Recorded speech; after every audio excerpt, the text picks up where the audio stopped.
Hola, ¿qué tal? Bienvenidos a Voz News. Qué bueno que nos acompañan este lunes 15 de diciembre. Los saluda Karina Yapor. Vamos a los titulares. Trinidad y Tobago aprobó el uso de sus aeropuertos por aviones militares de Estados Unidos para combatir el narcotráfico. Y las autoridades federales desmantelan amenaza terrorista en Los Ángeles. 4 detenidos planeaban atentados a fin de año. Además, el DHS anuncia un giro en su política migratoria, se frenan las redadas masivas y se prioriza la deportación de criminales peligrosos. Los detalles de esto y más en Voz News, que comienza ahora.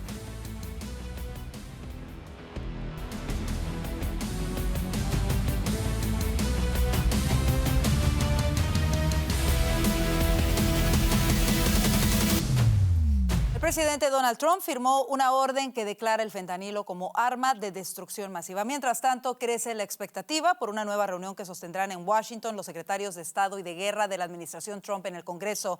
El objetivo será abordar los bombardeos en el Caribe y el Pacífico. Vamos directamente a la Casa Blanca con nuestro corresponsal, Juan Esteban Silva. Karina, televidentes de Voz News, ¿qué tal? Los saludo justamente desde aquí, desde la Casa Blanca, donde, como usted dice, Karina, se acaba de firmar esta importante orden ejecutiva que declara el fentanilo, así como lo escuchan, como arma de destrucción masiva. Básicamente, esta orden anunciada esta tarde aquí en la Casa Blanca reclasifica el fentanilo y sus análogos como una amenaza equivalente incluso a armas químicas. Este es el momento del anuncio que ha hecho el presidente de los Estados Unidos. No bomb does what this is doing. 200 to 300,000 people die every year that we know of. So we're formally classifying fentanyl as a weapon of mass destruction. El presidente fue enfático en señalar que los ataques en tierra, también contra el narcotráfico, a propósito del tema de la lucha antidrogas, particularmente contra estructuras que, según dijo, provienen desde Venezuela, de Colombia, comenzarán muy pronto. Pero no solo eso, sino que además parte de la estrategia es que es mucho más fácil. Esto ha dicho el presidente Trump desde el despacho Oval. Drugs coming in by sea are down 94%. And we're trying to figure out who the other 6% are. But they're down 94%, and we're going to start hitting them on land, which is a lot easier to do, frankly. But these are a direct military threat to the United States of America. They're trying to drug out our country. And you could look throughout history. Look at China when they were loaded up with drugs. They were suffering greatly. Para el presidente de los Estados Unidos, el tráfico marítimo de drogas hacia Estados Unidos pues ha caído un 94%. Dice él que desconoce, de hecho, de dónde proviene o dónde está ese restante 6%. Y además ha dicho que el ingreso de narcóticos como una amenaza militar directa contra los Estados Unidos ha disminuido precisamente por la orden dada al Pentágono de enfrentar a los carteles de la droga. Pero vamos al Departamento de Estado, porque esto ha dicho el secretario de Estado Marco Rubio, quien se ha reunido con el ministro de Relaciones Exteriores de Paraguay. Ha hablado el secretario Rubio de lo que representa para los Estados Unidos esos carteles de la droga provenientes de América Latina. La amenaza primordial que existe en el hemisferio es el terrorismo transnacional de diferentes carteles y otras operaciones que existen en la región, que realmente es una amenaza directa a la seguridad nacional de Estados Unidos, pero una amenaza a la seguridad nacional de nuestros aliados y países vecinos aquí en el hemisferio.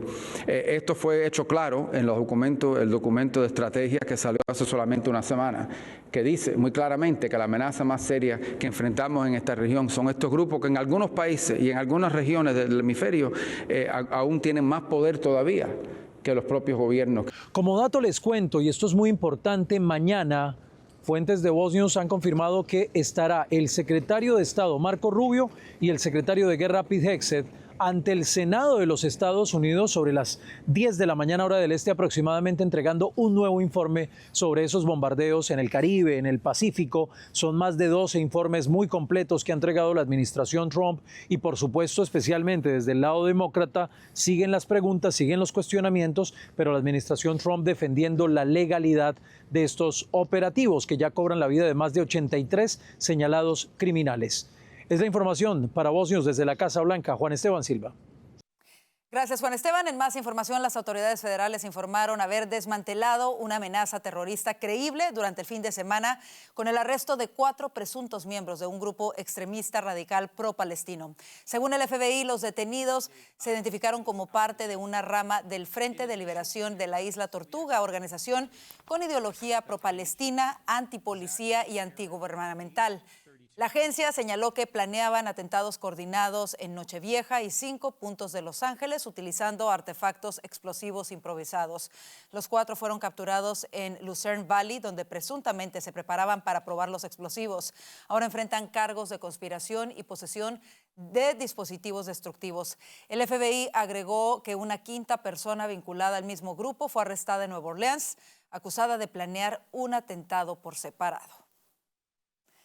Y un ataque armado sacudió el domingo la playa de Bondi Beach en Sydney, Australia, durante la celebración de Hanukkah. 2 hombres, padre e hijo, abrieron fuego contra los asistentes, dejando 15 muertos y 42 heridos.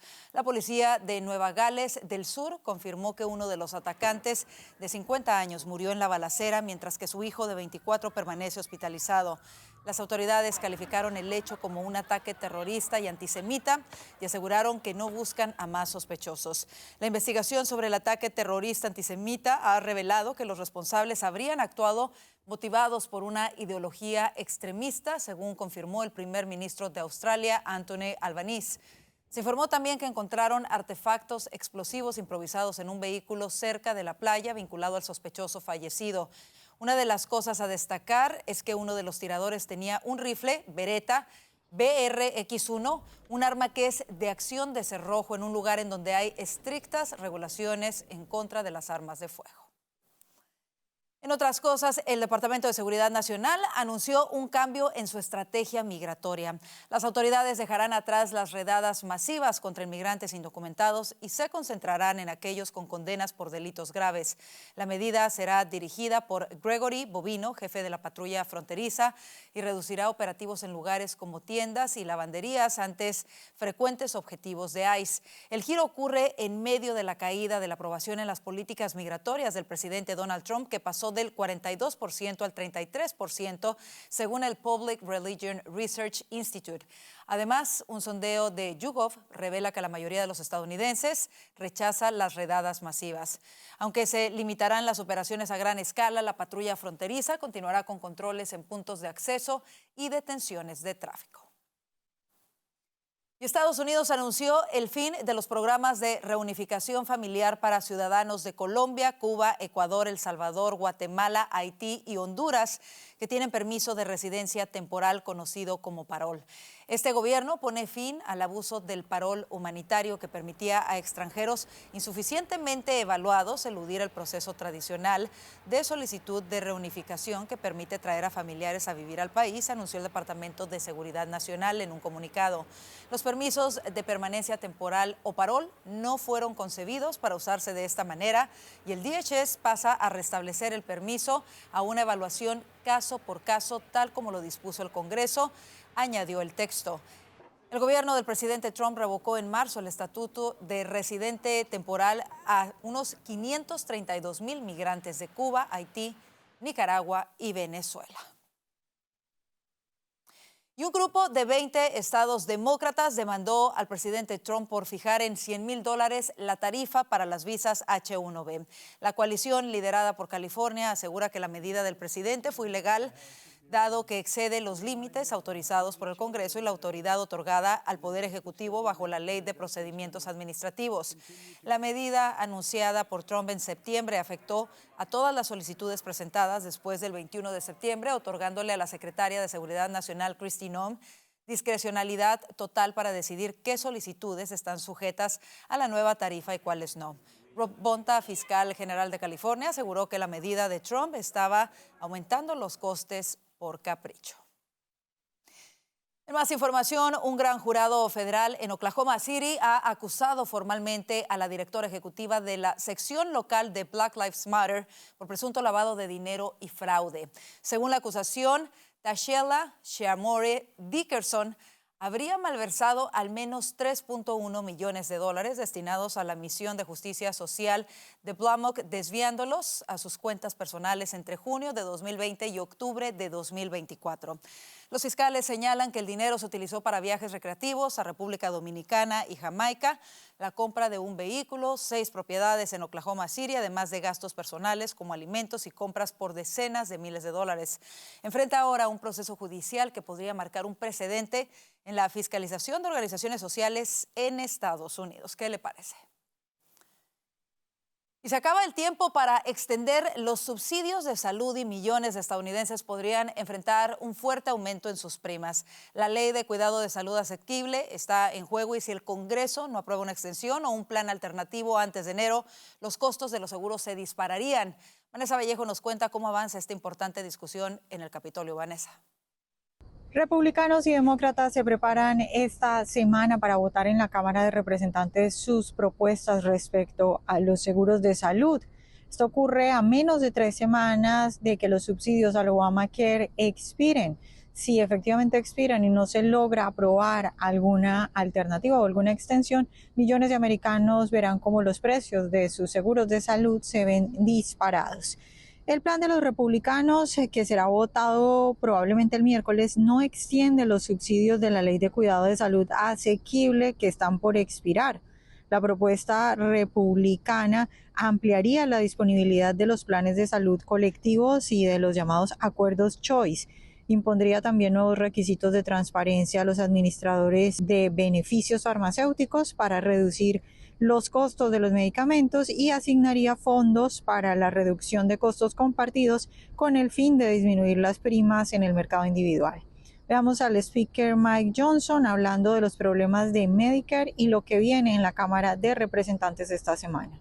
We're very close, and we are delighted to present this and put it through the House next week. Here's the important thing. You said it very well, Laura. The Democrats broke America's health care system. 15 years ago, when they came out with that Obamacare proposal, the Unaffordable Care Act, it did exactly the opposite of every single thing they promised. Mientras tanto, los demócratas aseguran que son los republicanos los que quieren favorecer a las compañías de seguros y que ni siquiera se han puesto de acuerdo en una propuesta. Veamos al líder de los demócratas en el Senado, Chuck Schumer, hablando al respecto. The Republicans try to call it political because they don't have an answer. They're busy fighting with each other. They got 15 different plans, none of which can get close to a majority of support in their caucus. Both Leader Thune and Leader Johnson say they're totally against extending the ACA credits, which is going to come crashing down on people in 20 days, and they say they are not for it at all. We do not want what they want, favoring the insurance companies, favoring the drug companies, favoring the special interests, and turning their back on the American people.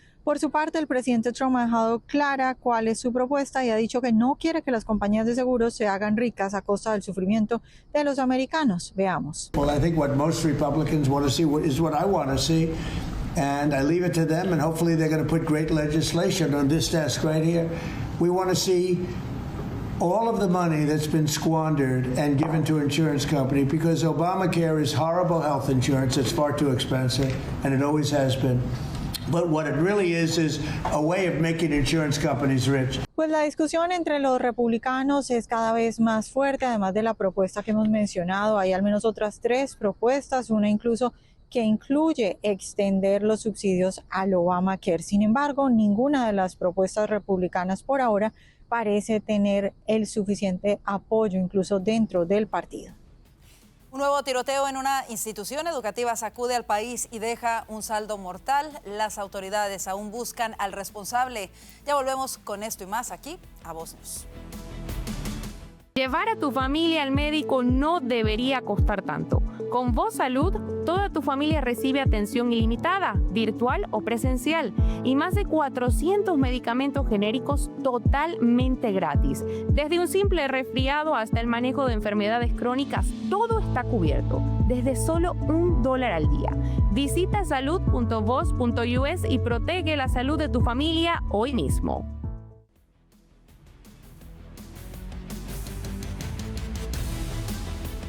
Autoridades continúan tras la pista del autor del tiroteo masivo en el que murieron 2 personas el sábado por la tarde en la Universidad de Brown en Providence, Rhode Island. Las víctimas mortales fueron identificadas como Ella Cook y Mohamed Aziz Musakov. Cook era la vicepresidente de la Organización Republicana de la Universidad. Las autoridades informaron además que 7 de las víctimas permanecen hospitalizadas en condición estable y una en estado crítico. Una 9ª víctima ya fue dada de alta. La policía liberó el domingo por la noche a una persona de interés a la que había interrogado en relación con el tiroteo masivo. El ataque se produjo a última hora de la tarde del sábado mientras los estudiantes se preparaban para los exámenes finales en un edificio de ingeniería y física del campus. La policía afirma que las imágenes de las cámaras de seguridad en las que se ve a un hombre vestido completamente de negro siguen siendo las más útiles para localizar al autor de los disparos. Y el hijo del actor Rob Reiner fue arrestado este lunes bajo sospecha de homicidio después de que el famoso cineasta de Hollywood, conocido por éxitos como Cuando Harry conoció a Sally, y su esposa fueran encontrados muertos en su casa de Los Ángeles. Los cuerpos de Rob Reiner y de Michelle Singer Reiner fueron descubiertos el domingo en su mansión en un barrio exclusivo de Los Ángeles. La División de Robos y Homicidios de la policía trabajó durante toda la noche en este caso y pudieron detener a Nick Reiner, a quien califican como sospechoso. Posteriormente fue fichado por asesinato, informó el jefe policial de Los Ángeles, Jake McDonnell, a los periodistas.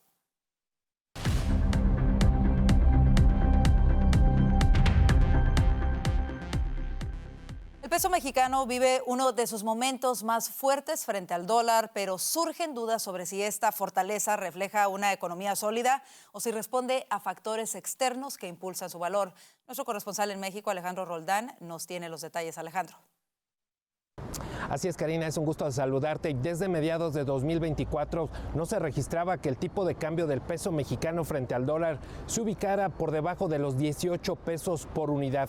Esta apreciación se ha mantenido durante varias semanas consecutivas. El gobierno mexicano atribuye este comportamiento a la fortaleza de la economía mexicana. Está muy fuerte la economía de México, por más que hay algunos que digan que no. Ahí tiene una enorme fortaleza la economía nacional. Sin embargo, especialistas señalan que la apreciación del peso responde principalmente a factores externos. Entre ellos destaca el debilitamiento del dólar a nivel global, influido por factores políticos y por la incertidumbre en Estados Unidos. Pues lo que se dice no necesariamente tiene que ver con lo que realmente está ocurriendo. ¿Qué está pasando en el mercado cambiario mexicano?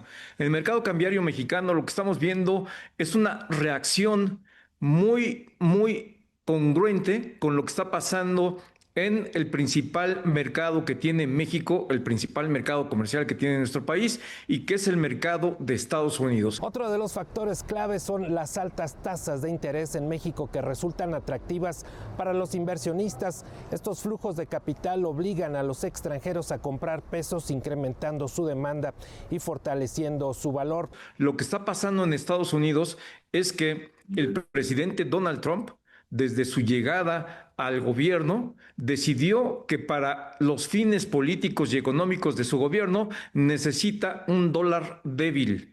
Y eso es exactamente lo que está logrando, el debilitamiento del dólar frente a otras monedas internacionales. En administraciones anteriores, el crecimiento promedio de la economía mexicana se ubicaba entre el 2 y el 2.5%, cifra que entonces fue duramente criticada por los partidos de oposición. Pues lo que estamos observando es que no ha sido eficaz para procurar las condiciones necesarias para un mayor crecimiento económico. Y esto nos ha llevado a 6 años del gobierno de Andrés Manuel López Obrador con un crecimiento ya no mediocre, sino muy mediocre, porque no alcanzó ni siquiera, pues prácticamente el 1% de crecimiento anual. Esta es la información desde la Ciudad de México para Voz News, Alejandro Roldán.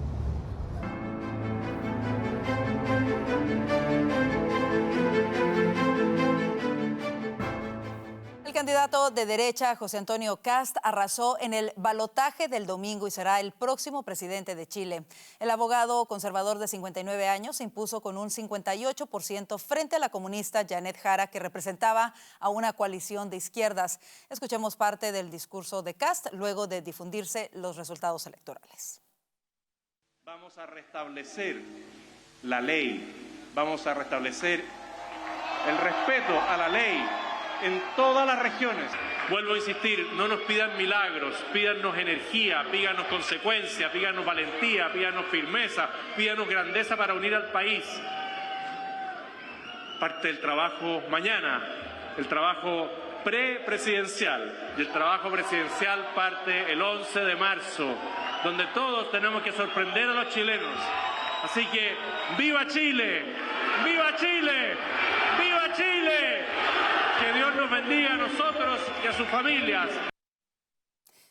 El devoto católico y padre de 9 hijos promete deportar a casi 340,000 migrantes sin documentos, la mayoría venezolanos, y atacar de frente la criminalidad que en los últimos años ha crecido considerablemente según datos oficiales. La rival de Kast, una abogada de 51 años que fue ministra de Trabajo bajo el gobierno de Gabriel Boric, admitió su derrota rápidamente y prometió una oposición exigente. Kast asumirá el poder el 11 de marzo por un periodo de 4 años. Y la agencia Reuters informó que un buque cisterna que transportaba nafta rusa para la petrolera estatal venezolana PDVSA y al menos 4 superpetroleros que debían cargar crudo en Venezuela dieron media vuelta después de que Estados Unidos incautara un buque que transportaba crudo, según mostraron datos de seguimiento de buques este lunes.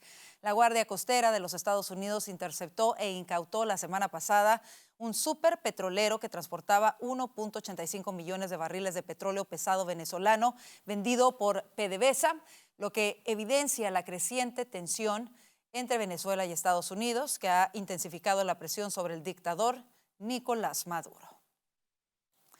Y la misión electoral de la OEA en Honduras constató falta de pericia y atrasos, pero descartó indicios que hagan dudar de los resultados de los comicios presidenciales del 30 de noviembre, según el informe presentado al Consejo Permanente de la organización.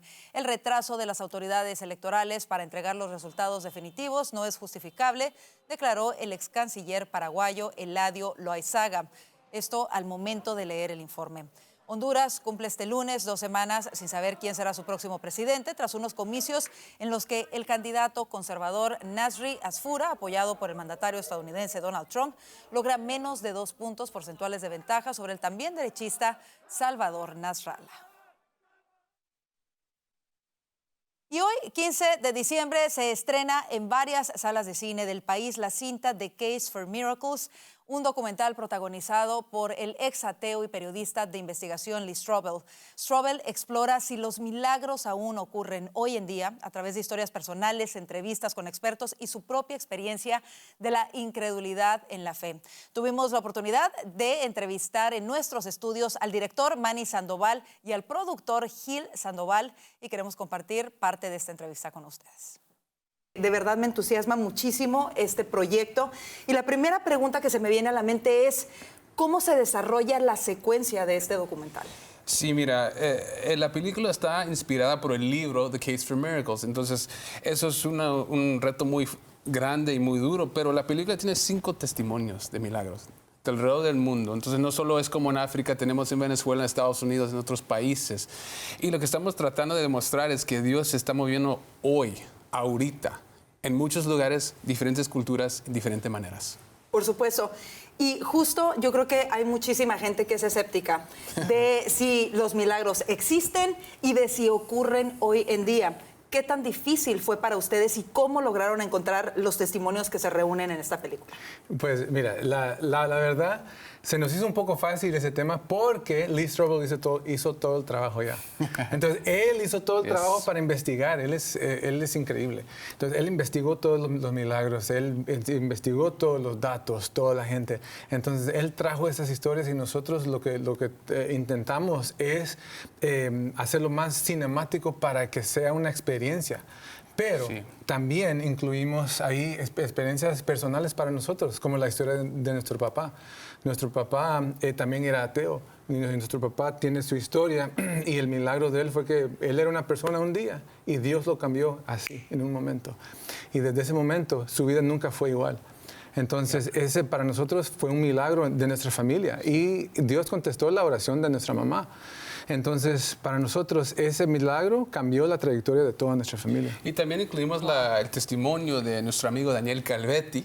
Sí. Y la verdad, cuando me contó su testimonio, su milagro, La verdad, si soy honesto, lo dudé poco porque digo, nunca he escuchado a alguien que ha regresado de la muerte a la vida. Así es. ¿Verdad? Que él era un bebé y estaba prácticamente en la morgue. Sí, en la morgue, 8 horas. 8 horas en la morgue. Increíble. Y de repente vuelve a la vida. Increíble. Y lo escuchan llorar. O sea, se me pone la piel chinita de verdad. Y yo siempre le digo a la gente, explica eso.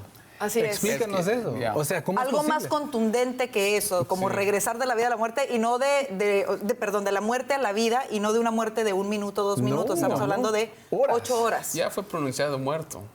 Imagine cómo se sintió la mamá. Así es. Oh my gosh. Ella dijo, ya se fue mi hijo. Así es. Y la mano de Dios lo tocó. Así es. Un milagro literalmente como lo vimos con Lázaro, pero hoy en día contemporáneo es increíble y la verdad es que por eso me encanta este proyecto porque creo que muchos de nosotros necesitamos esperanza. Yo también soy un milagro viviente aquí, o sea que yo evidentemente creo en los milagros de Dios y los veo cada día en mi vida, pero hay mucha gente que no ha tenido la bendición y el privilegio de experimentar estos milagros y me parece tan importante esto que ustedes están haciendo. Y la pregunta del millón, ¿dónde la podemos ver? Wow. Lo pueden ver en las salas de cine en todos Estados Unidos. Vamos a estar en 1000 salas de cine. Y algo que hablamos nosotros y que realmente estamos orando, le estamos pidiendo a Dios, estamos en 1000 salas, queremos ver 1000 milagros de Dios. Queremos que la gente vaya a las salas de cine y que oren por las personas que están ahí. Porque todos necesitamos un milagro, como tú dices. Todos o hemos experimentado un milagro en nuestras vidas o sabemos a alguien que necesita un milagro. Y sabemos que en esas salas de cine van a haber personas que están necesitadas de Dios, de un milagro, de una obra de Dios. Y queremos que la gente vaya a ese cine. Y si tenemos esa fe, que Dios obre en esos cines y que las personas que vayan a ver esta película, que tengan el courage, la valentía. La valentía de orar para alguien a su izquierda, a su derecha, detrás, enfrente. Porque van a haber personas en ese cine que van a necesitar un milagro. Lo sabemos. Anoche estuvimos en Miami y había una señora que después de la película todos llegamos, oramos por ella, su hermano que tiene cáncer, que ya tiene días por vivir. Y tuvimos la oportunidad de orar juntos con esa persona. Toda la sala de cine oramos por esa persona. Imagínate, un milagro de Dios. Wow, así es. Amén. Y creo que es una oportunidad tremenda para todos aquellos que conocemos a alguien que queremos que escuche de Dios. Invítelos, llévelos. Ahí está en pantalla también el sitio de internet en donde puede encontrar los boletos y las salas de cine en donde está disponible. Me parece increíble. Hay que apoyar. Es una gran oportunidad para bendecir a todos nuestros seres queridos. Gracias de verdad por estar con nosotros el día de hoy. Gracias a ti. Muchas gracias. Gracias. Si vives con diabetes tipo 2, lo último que necesitas es otra factura costosa. Con Voz Salud tienes atención médica ilimitada, laboratorios con descuento y medicamentos gratis, incluyendo insulina, para que puedas cuidar tu salud sin afectar tu bolsillo. Todo desde solo $1 al día. Visita salud.voz.us y toma el control de tu salud.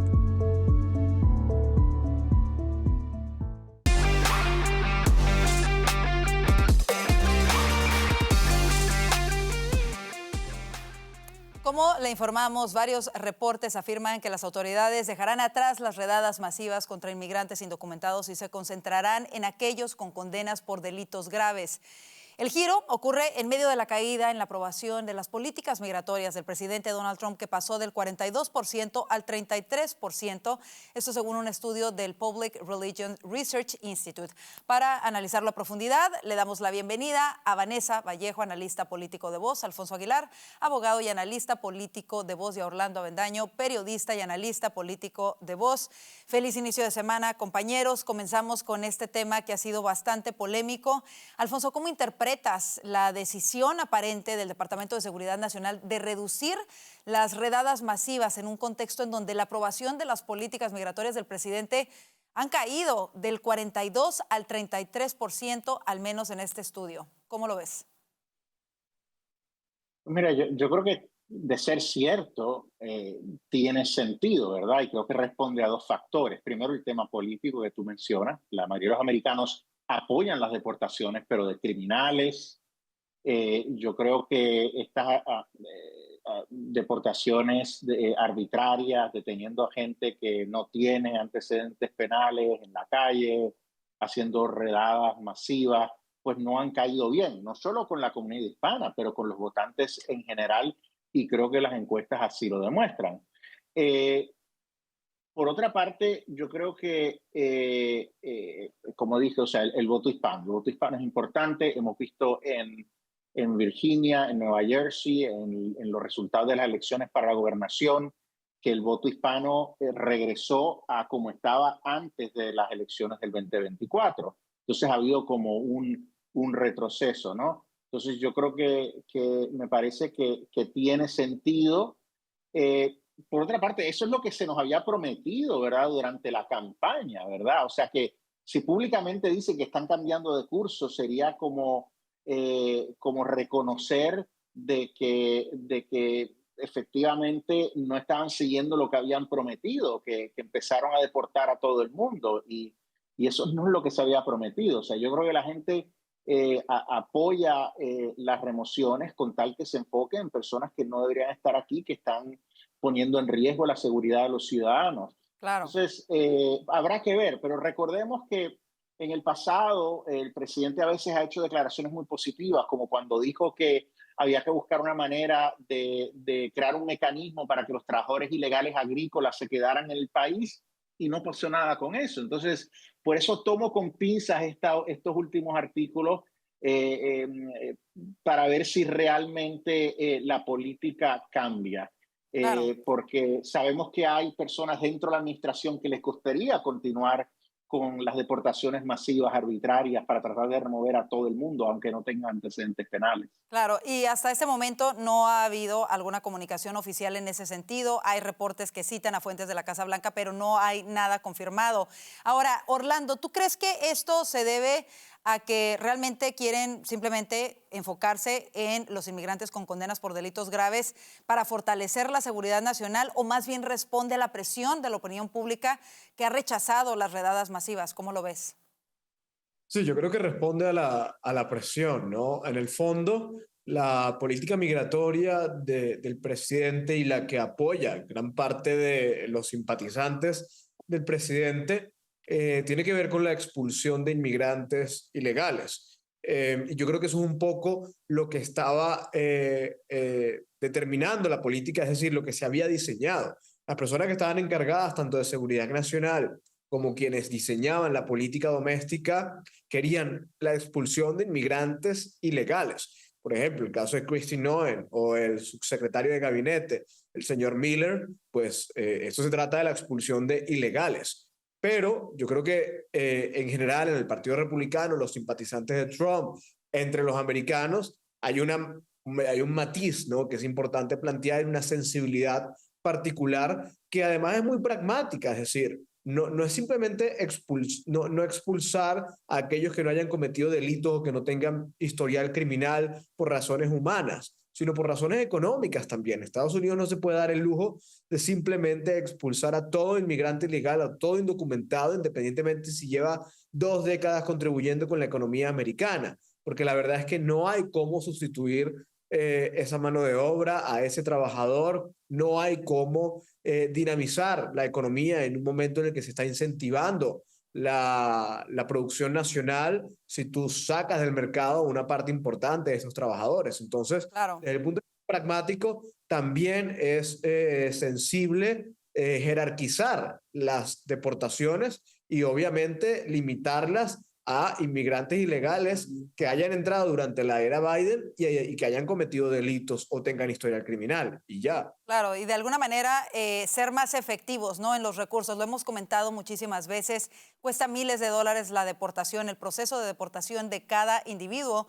Y hay una limitante, en realidad, con los millones de personas que ingresaron al país, hay una limitante en cuántos van a poder ser deportados. Obviamente que lo más inteligente sería enfocarse únicamente en los más peligrosos o en quienes tienen delitos. Ahora, ¿qué riesgos y oportunidades representa este cambio de enfoque para la narrativa republicana sobre inmigración y control fronterizo, Vanessa?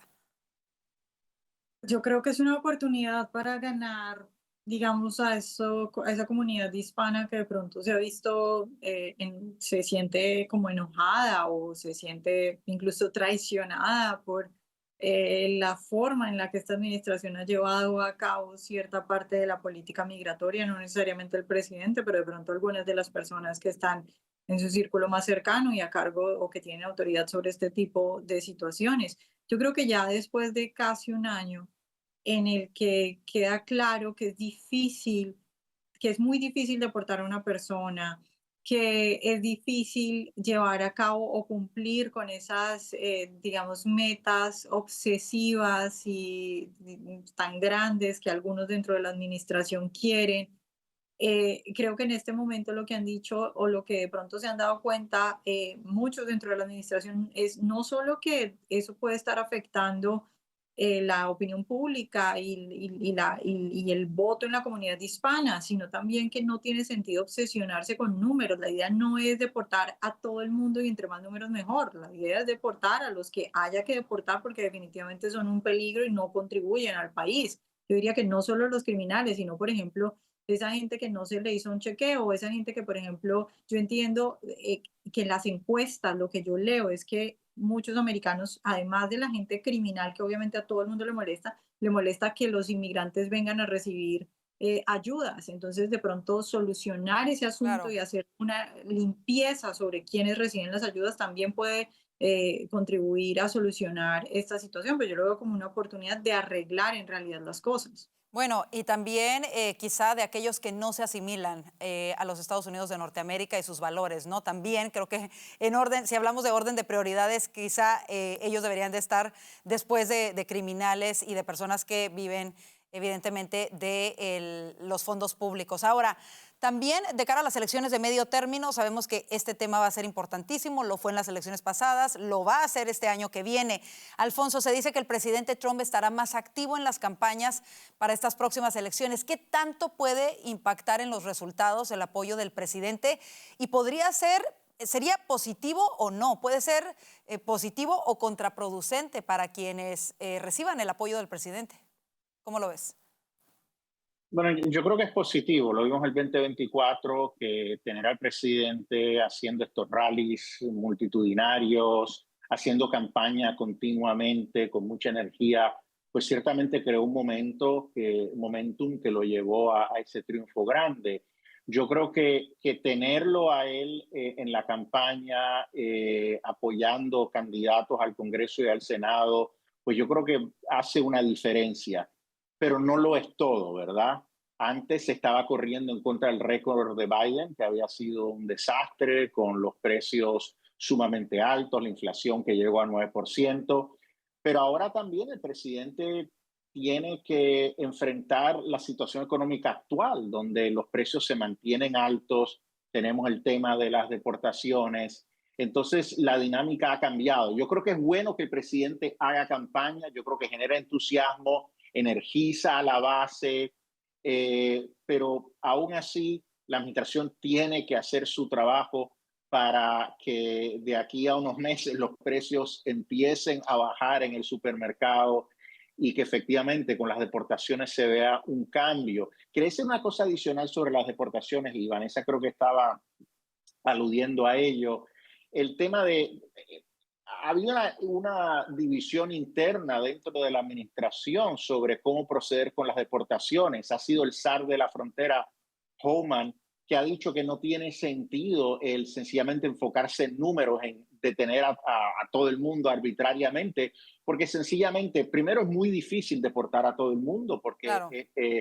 Por los obstáculos y las trabas legales, pero segundo, también no hay suficiente capacidad de detención. Entonces tiene mucho más sentido, un punto de vista de ejecución, enfocarse en aquellos que son criminales. Y eso es lo que ha estado abogando Homan, pero ha sido más bien Kristi Noem la que ha insistido en tratar de entrar a estas ciudades y detener a todo el mundo. Entonces yo creo que ha prevalecido Homan, da la impresión por ahora.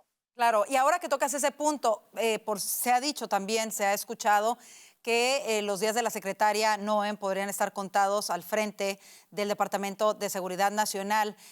¿Cómo lo ves, Orlando? Y en esta división que hay de enfoques, pareciera estar prevaleciendo no solamente Homan, sino se dice también que quien estaría a cargo de este nuevo enfoque de los operativos sería el propio jefe de la patrulla fronteriza, Gregory Bovino.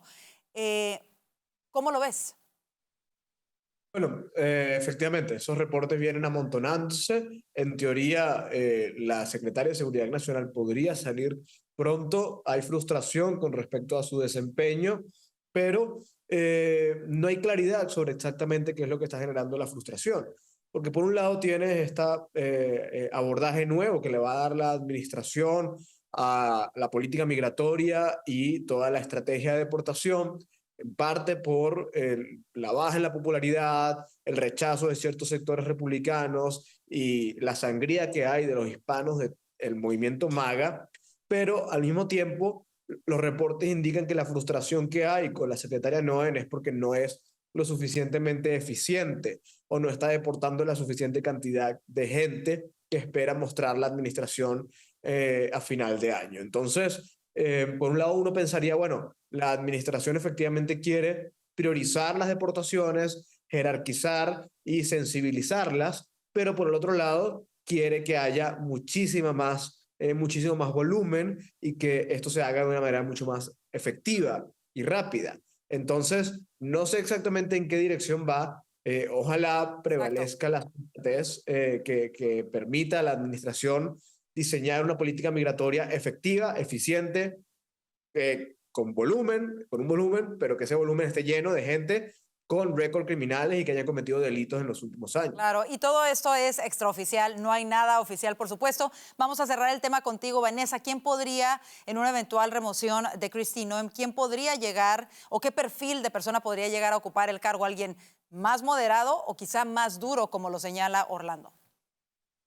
No, yo creo que aquí el asunto se iría hacia alguien más moderado, ¿no? Cuando vemos estos reportes, si no estoy mal, el primer medio que sacó el reporte de que la idea es enfocarse en criminales fue Newsweek, y cuando ya tenemos varios reportes que dicen que el camino es enfocarse en los criminales, yo creo que hacia allá va el asunto y esperemos que sea así, que no sea una sorpresa con lo contrario.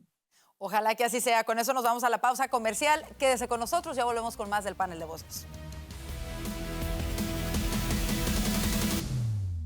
Cuidar tu corazón no tiene que costarte una fortuna. Con Voz Salud tienes consultas médicas ilimitadas, análisis de laboratorio con descuento y más de 400 medicamentos, incluyendo los que controlan la presión arterial y el colesterol, totalmente gratis. Todo desde solo $1 al día. Visita salud.voz.us y cuida tu corazón sin estrés.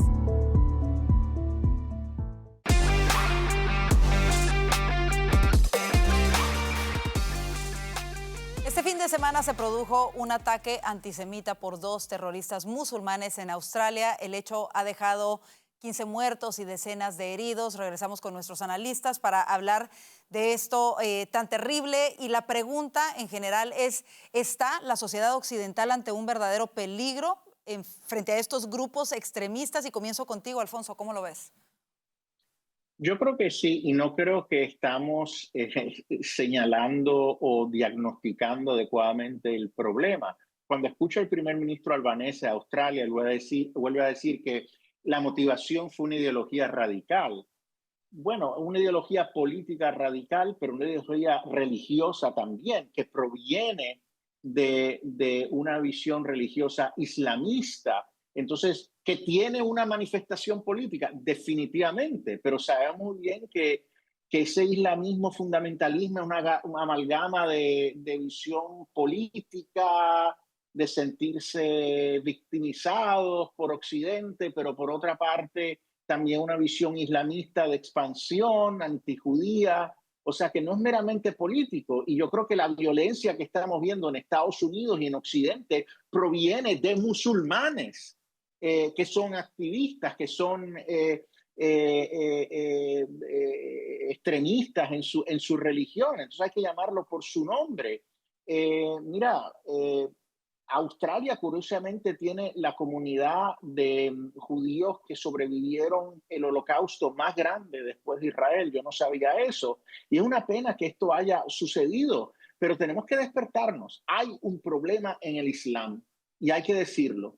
Quizás es políticamente incorrecto, pero si no lo decimos, ya estamos viendo lo que está pasando en Europa. Es una cuestión numérica. Cuando esa población musulmana, con un contingente grande de extremistas, sea la mayoría en Europa, ¿qué va a pasar? ¿Qué van a hacer los europeos? Van a hablar de las reglas, ¿no? Aquí hay un sistema de reglas. Obviamente eso no va a funcionar, la mayoría aplasta. Entonces yo creo que es algo que tenemos que considerar. No podemos generalizar y decir que todos son unos criminales, etcétera, que todos son unos terroristas, pero sin lugar a dudas, por lo menos tenemos que pensar, que decir, hay un problema en el Islam. ¿Cómo se atiende? ¿Podemos recibir a tanta gente del Islam y estar seguros de que muchos no se van a radicalizar o van a incurrir en este tipo de acción? Yo creo que hay que hablarlo y que hay antisemitismo, ¿verdad? Claro, y justo hoy el FBI informó que desmanteló un complot en Los Ángeles para realizar atentados el fin de año por parte de un grupo radical pro-Palestina. Eso en Los Ángeles, y arrestaron a una persona más relacionada a este grupo también, que planeaba un atentado separado en Luisiana.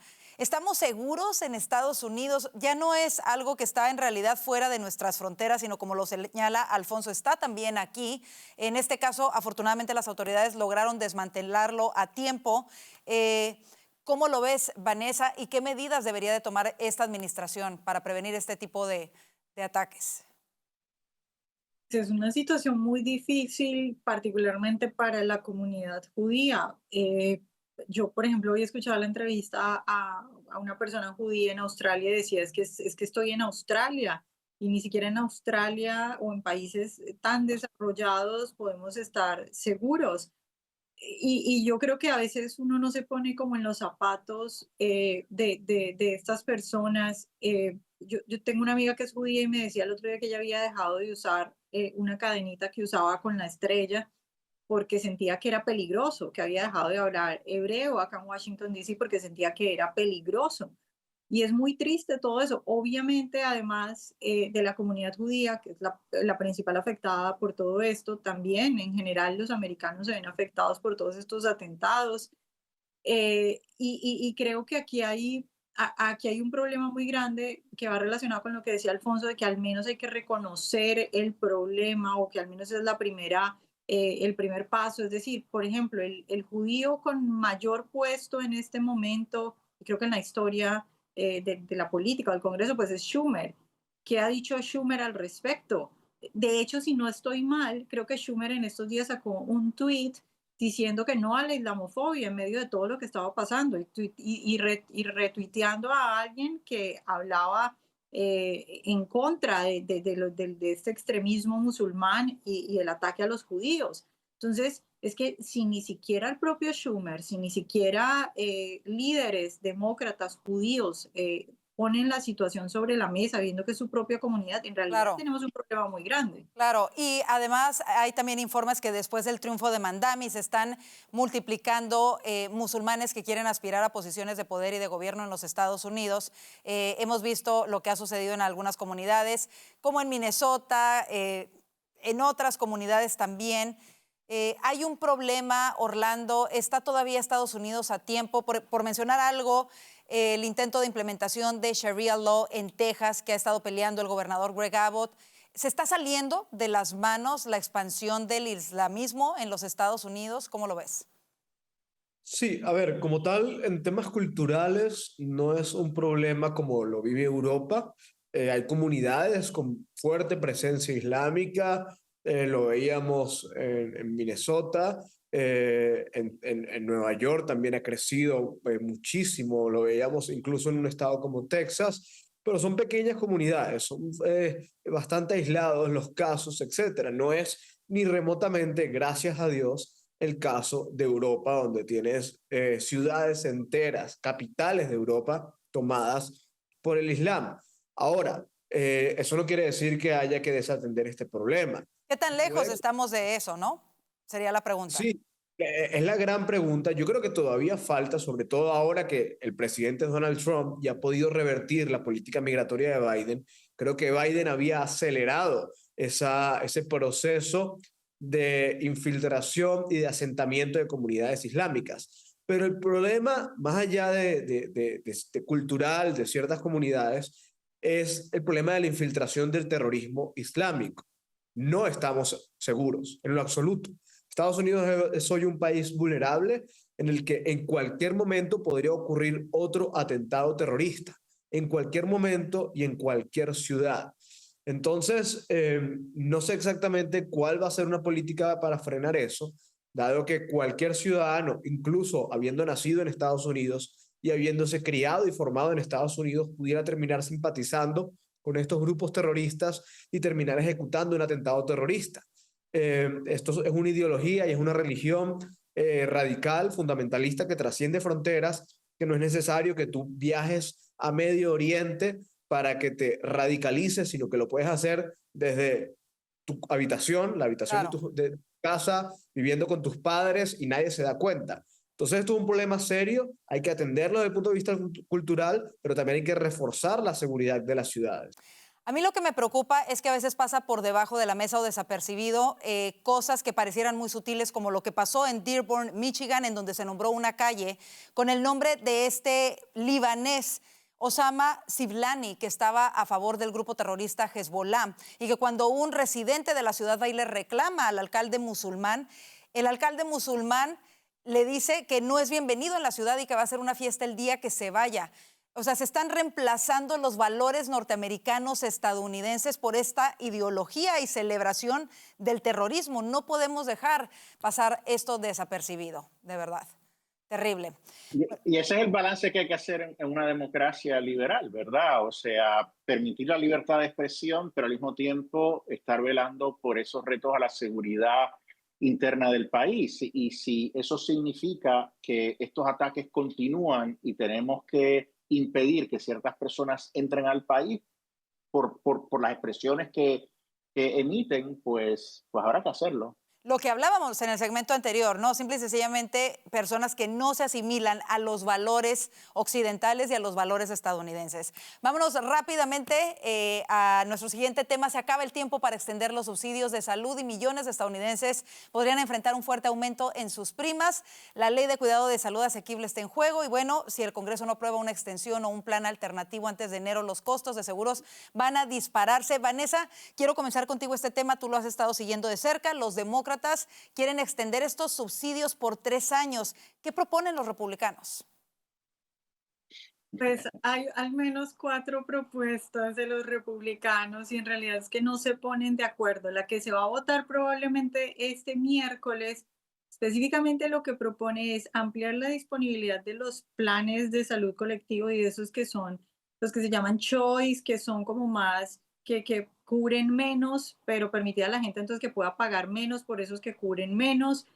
También imponer nuevos requisitos de transparencia a los administradores de beneficios farmacéuticos para reducir los costos de medicamentos y asignar fondos para la reducción de costos compartidos. Esas son las 3 cosas fundamentales del plan que se va a votar de parte del lado republicano probablemente el miércoles. Sin embargo, estas cosas, como ustedes ven, primero no extienden los subsidios del Obamacare y lo otro es que si bien tendrían un impacto en de pronto rebajar o digamos que paliar la situación en la que se expiran los subsidios del Obamacare, pues igual va a haber un aumento en el sistema de salud. Entonces, es una situación muy complicada porque del lado republicano, como digo, hay 4 propuestas, ninguna de ellas parece tener el apoyo, pero no solo el apoyo, sino que no es un plan concreto ni efectivo ni digamos que sólido acerca de cómo modificar el sistema de salud. Entonces, es un problema muy grande porque a muchos americanos lo que más les preocupa en este momento es cómo van a hacer para pagar su seguro médico. Claro, y es que de no llegar a un acuerdo se dice que las primas podrían duplicarse para millones de estadounidenses. Alfonso, ¿qué podría hacer el presidente Trump para que esto tampoco le impacte en las próximas elecciones de medio término? Bueno, pudiera decir algo, ¿verdad? E intervenir en el debate, porque la Casa Blanca está como a un lado. Ellos saben que tienen esta fecha límite, que expiran los subsidios, han dicho que van a presentar un plan, pero no lo han presentado. Entonces, si no se presenta a tiempo, eso puede tener, y vencen estos subsidios, pues como tú has dicho, se pueden duplicar o triplicar, pero el aumento por familia, aquellos más de 20 millones que compran su seguro médico a través de los intercambios estatales, pudiera ser de hasta más de $1,000 sea, ese es un golpe muy fuerte para las familias trabajadoras. Pero primero que nada hay que reconocer una cosa. El problema más que nada es Obamacare. Obamacare nunca fue creado para ahorrar. Aunque se llame el Affordable Care Act, Obamacare no es affordable. Es un programa carísimo y de la manera que funciona lleva a más gasto, más inversiones del gobierno para mantenerlo a flote. Sin embargo, a 15 años de Obamacare, de esta desgracia, los republicanos no tienen un plan para reemplazarlo. Claro. Eso es increíble. Y los demócratas están políticamente aprovechando esto para arrinconar a los republicanos. Y bueno, y como no hay un consenso entre los republicanos, pues, y no está interviniendo la Casa Blanca, pues francamente los republicanos quedan muy mal. Claro. Porque si efectivamente esto vence y suben los precios, ¿a quién van a culpar? Son a los republicanos. Claro. Orlando, cerramos el tema contigo. ¿Cómo lo ves? De acuerdo, creo que los republicanos históricamente han desatendido esta discusión, se la han dejado a los demócratas que ante la orfandad han hecho propuestas y han implantado reformas y políticas que han sido devastadoras realmente para el ciudadano. Pero en parte ocurre porque no hay una alternativa sólida. Yo creo que la labor es que los republicanos se tomen en serio esto, que el presidente, como dice Alfonso, se involucre y esto pueda avanzar con una propuesta republicana que sea sólida, consciente y que le garantice a los americanos un servicio pues eficiente. Pues vamos a ver en qué queda todo eso. Pronto va a vencer y bueno, desafortunadamente no se ve una solución. Ojalá que los republicanos en realidad puedan presentar una propuesta que funcione y que funcione de manera permanente. Así llegamos rápidamente. No, recordemos que una cosa de Obamacare no solo que es caro, sino que la gente paga más y tiene menos cobertura. Y eso se sabía desde el comienzo. Y no solamente eso, cuando se implementó el Obamacare, quienes no tenían un seguro de salud vivían además una penalización. Imagínate no tener dinero para pagar un seguro de salud y además que te penalizaran después por eso, terrible. De verdad se necesita una solución. Así nos despedimos. Gracias Alfonso Aguilar, Vanessa Vallejo y Orlando Avendaño por estar en el panel del día de hoy con nosotros y gracias a ustedes por su confianza en Voz News. Los invitamos a seguirnos a través de nuestras redes sociales que aparecen en pantalla y muy importante, vaya a nuestro canal de YouTube @VozMedia y suscríbase. De esta manera nos ayuda a seguir creciendo. Que tenga excelente noche, si Dios lo permite. Le esperamos mañana. Bendiciones.